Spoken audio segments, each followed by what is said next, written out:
Let's get some more on what's going on. Joining us now, the former chairman of the House Intelligence Committee, CNN national security commentator, Mike Rogers. Thanks very much, Mike, for coming in. What do you make of this? The U.S. taking out this guy, what's his name? Al-Harzi, $3 million reward. Big deal? Big get, big get. He did a couple of things. A, he was moving weapons, we think, beyond the borders of Syria and Iraq, which was helping out other affiliates. Secondly, he was the one that was coordinating suicide bomber operations. So they would use those suicide bomber operations in military tactics. If you recall, they'd send suicide bombers in, then they'd send troops in. He would also coordinate efforts for individual terrorist-type suicide bombing attacks as well. So this was a big get. It will be very disruptive to their operation for at least some period of time. Of course, the key here is if this is what they do and then we wait another 6 months, that lack of tempo will cause them and allow them to rebuild very, very quickly. And that's unfortunate if they let that happen. Tariq Al-Harzi, they call him the emir of suicide bombers. So is this the new normal now that we're experiencing, as the Pentagon seems to be suggesting, that the war will be perpetual?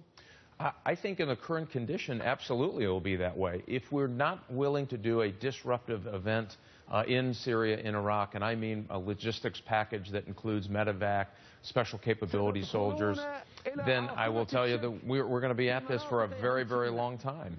I think if you listen to what Dempsey said, he says it's perpetual on a current path, and we're losing some strategic advantage.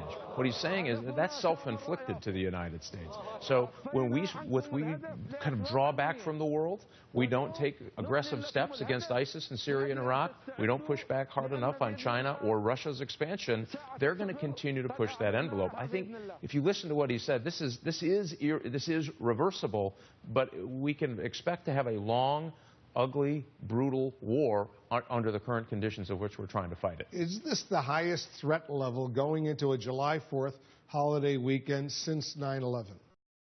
I would say yes, but again, cautious is good, hysteria is not.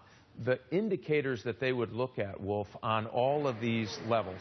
So they have a leader of ISIS saying that you'll get extra bonus points in heaven if you do an event in Ramadan. Obviously, the 4th of July is a big holiday.